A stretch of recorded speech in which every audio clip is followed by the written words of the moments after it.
what moves you to start a new work of art? What is it that says, "Oh, it's time to do this"? Is it some visual sensation, or is it an idea or an impulse? How would you describe that? It's usually a mood. Most of my stuff is more meditative. So there's really no form kind of thing. It's online. You might find things called Zentangle or Zendoodle, and it's really a kind of a meditative state. It's a flow state. So you just kind of start at some point and make some nice shape and then let it breathe. And hopefully I'm thinking of one mood or have a thought in mind or something, but sometimes it's just meditative throughout the day. So if you do them daily, kind of thing, and find a center point, start branching out, and I'm doing basic patterns, usually in black and white, and then come back in and fill in color.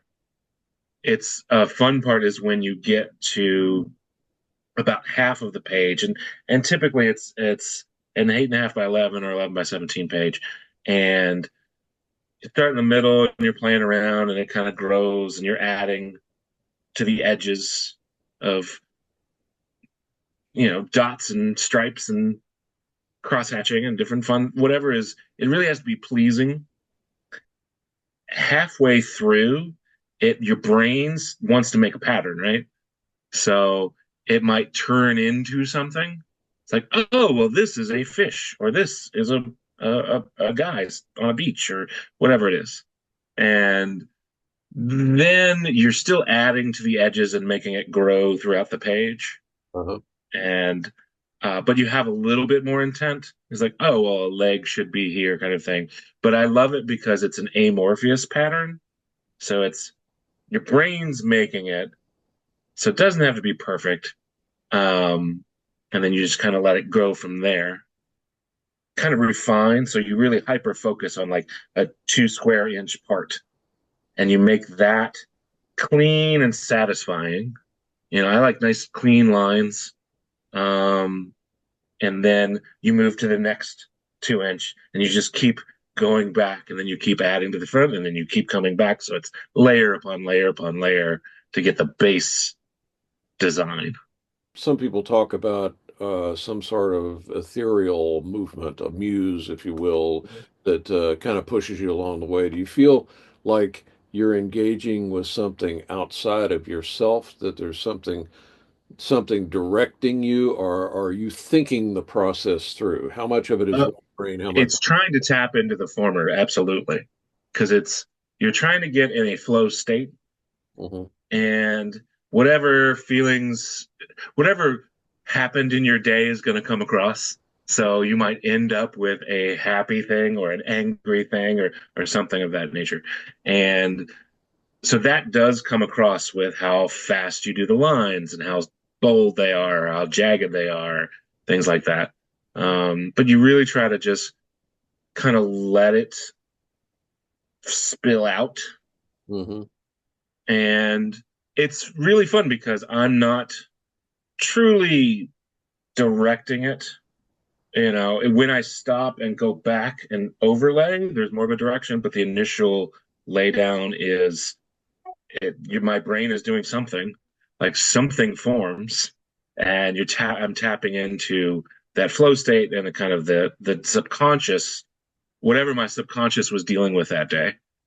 Mhm. So So at some point in time, do you say, I now see something and then force it in that direction? Do you feel like you get to a certain point and say, ah, this is where it's going, and your conscious mind sort of takes control? absolutely, absolutely. You'll see kind of a pattern, like say it you can kind of see a figure. Well, I kind of know where arms and legs kind of should go. Hmm. And so if I'm like, okay, I'm still filling out the edges, well, a leg line should be here, and you draw a leg line, and you're still following the tone of the lines, but you get a little more shaped as you fill out, as you decide what it is.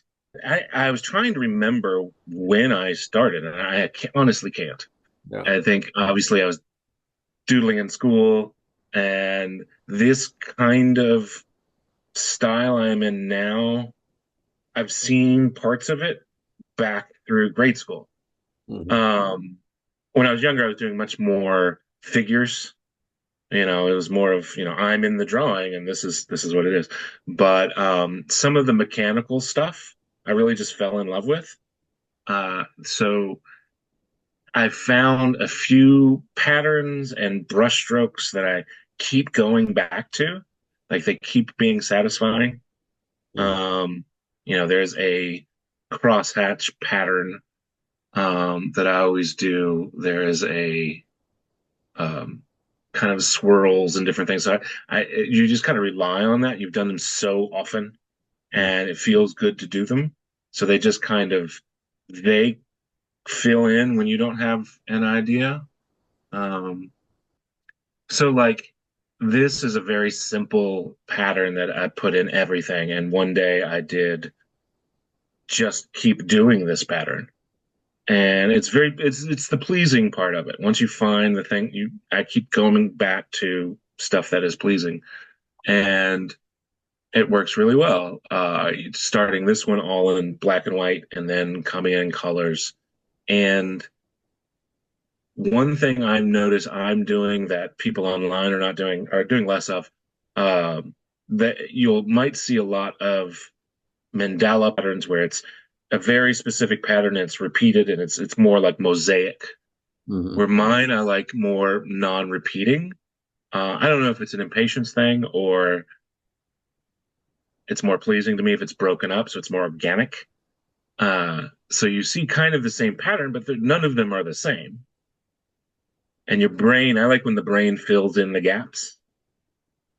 So when you And say this is something you use frequently, exactly what are you talking about? Shapes, oh, this colors, shape. or So it's that leaf shape here. right? So it's an oval with you kind of the the 5 or 6 lines coming down.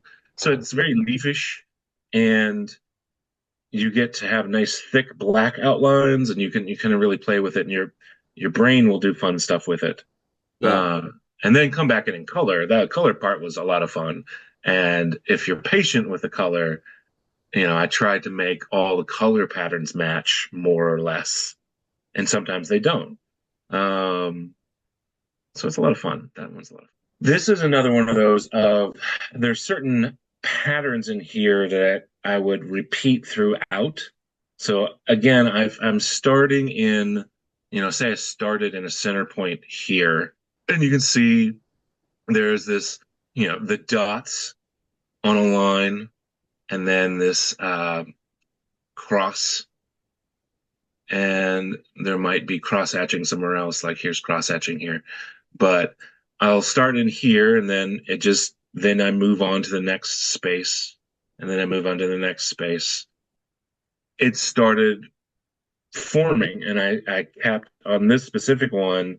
I'm finding more negative space, and it started to me look like kind of in my mind, this is like a film processor because I'm repeating this pattern, and something in my mind is triggering. Well, this is like film in some Rube Goldberg machine. And so, okay. And I probably did this part and a little part down here, and now to connect them, and you just kind of feel it out. yeah. So If there's these mechanical ones are more of what I do, the non-repeating patterns, where there's certain shapes I like, and you really just go slow and try to make it pleasing is the best word. yeah, you have a dimensionality in that that's reminiscent of MC Escher, Mm-hmm. and it's like MC Escher designing um, a transformer. It's the mechanical part of it, but it's intriguing. Your eyes are very active as Mm-hmm. look at that. So when you started this, you said you started in one part. Did you have any idea of where this was going to wind up? Did it, No, did it, no. it just It just evolved It into, just evolves in. And again, about halfway through, it starts your brain can't help but start a pattern. One of my favorite ones. And again, it's very dark and murky, and who knows what it was turning out. But you see these blue parts at the bottom. uh So normally I'm doing it could turn into a cityscape. It's very mechanical, very angular. So it usually turns into a machine or a city. So anything very mechanical, angular. Um, and then I put in these blue parts, and it automatically turned into more feminine form to me. It just the nature of this curve. So I'm uh really looking at very small sections, and the nature of this curve then just changed the whole thing. And I added in, tried to fill out as much of a form as I could. So it's kind of like a or an insect, or it looks feminine to me. Um, the top part I don't like too much, but uh, something about it. I took this very angular masculine thing and then added in a softer image, and it just I can't not look at this. As you, So as you're doing this, or as you got into this, how do you know when to stop? When do you you? never stop.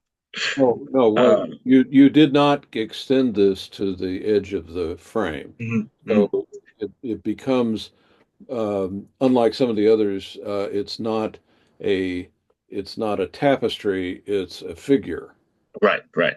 And And that is a decision that I always battle with, but in this one, um, I was seeing that figure and I didn't want to cloud out the edges. I liked how pronounced it was. So, um, just trying not to lose what I'm doing. And there's a decision beforehand of, am I going to fill out to the edge of the page or not? Am I going to draw a black border or am I going to have it resting on? And those are the three types I do. So it's really that's one of the only premeditated decisions. Am I going to use the whole page? hmm. Now you also use a variety of media, and I know you've been experimenting with different media. Some of the things were straight black and white. I think you were using pen and ink, and maybe Conty crayon or charcoal or something. And Yeah, then you've evolved into color and using different types of color, the different media. What what's the relationship between the media you're using and the feelings you're expressing or the style that evolves? Does the media take you in a certain direction? absolutely. That's an excellent question. You know, I'll talk about black and white pen drawings, which was kind of a mainstay forever. And then the difference between using more watercolors or using more charcoals or using more paints. Like the black and white, again, I'm getting these nice crisp lines, and I really like the control.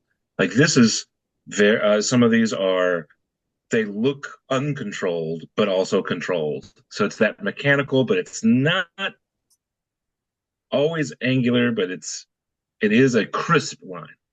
And especially on like this, some of these are on clayboard. So it's a very it will absorb the ink but not absorb the ink at the same time. I don't know how to describe it, but it's very bright. So you put a black line on it and it's just a very crisp, the crispest thing you've ever experienced. Oh, I can't And it's get very enough of that satisfying. sugar And so crisp. I'll do a lot of these just in black and white where uh, I like that I see different things every time. It's really not defined. And that's the best thing I love about black and white. When you start adding in color, it starts adding in dimension and shape.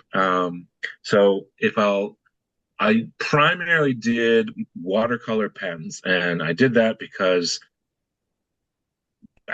somebody, you might have bought them for me. I don't know. But I had a whole bunch. And I highly recommend them. Give them to everybody. They're fantastic. They're so easy. It's watercolor, but it's not messy, and it's very pen-like. Yeah. And that it started coloring in a more illustrative fashion. Now I didn't study illustration, but I've collected illustrations and I love illustrations. Like people do more book covers or graphic novels and things like that.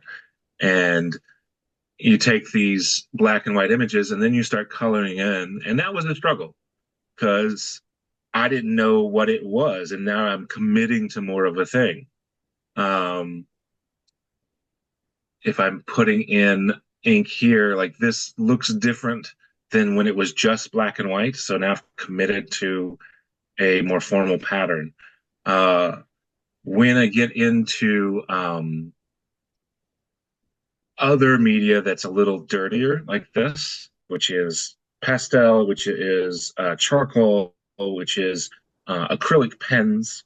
I like the pens better than the brushes. It's just I'm Yeah. just so used to pens.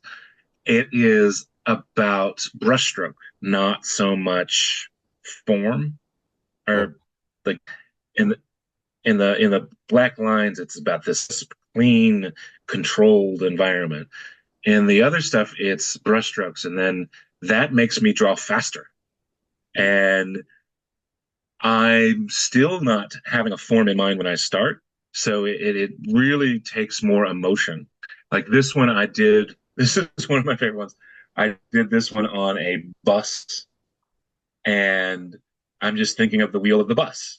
And this was, I'm just sketching very fast for about 5 hours mm, and just over and over and over and over. And I'm trying to get that emotion into my body as opposed to clarifying something on a page. yeah. And I think it comes through. I think the more intense brushstroke and more layers you put on it, the more labor you put into it, there is a more emotion to it, and then people can kind of pick up on that.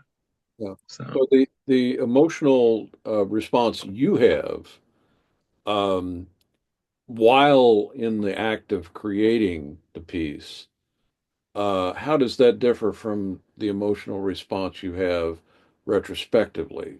When you go back and look at something you did a couple of years ago, do you mm, capture that same feeling, or does it vary? Like you were saying, you see different things. right.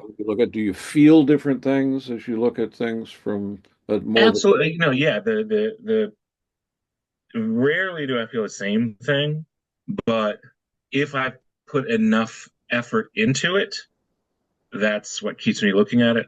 Mhm.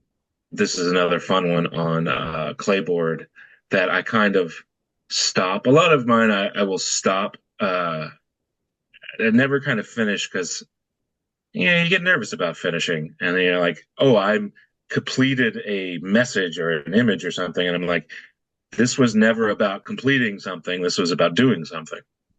Do And you ever go back and revisit and say, take this and say, yeah, I think I'll do something else to it? Does that ever happen? and it usually changes off into a whole different direction because I'm feeling something different that day. And I have added different techniques since then. Um, this one is fine where it's like, do you finish it? And I like this so much, I didn't want to add anything else because I didn't want to take the risk of losing what I had. Uh-huh. So that happens quite a lot. Like this guy is very mechanical, and then I put in some color, and it turned into, to me, I see kind of like a pauper king of some Oliver Twist Oliver Twist. Yeah. in a cityscape. But I can't. I just like the attitude of this. To me, looks like a figure. I just like the attitude of this, and if I added more to it, if I tried to finish it, I don't know where. Like I could probably, Yeah. but it's it. I like it where it is. I like it where it is. You want to complete something, but sometimes you don't know when complete happens. It may be sooner than you think. Hmm hmm hmm I think with mine is because I'm usually not starting with a concept. I like adding to it and revisiting now is a lot of fun now that I'm working more with color because a lot of my older stuff was black and white. And so now it becomes a whole new thing.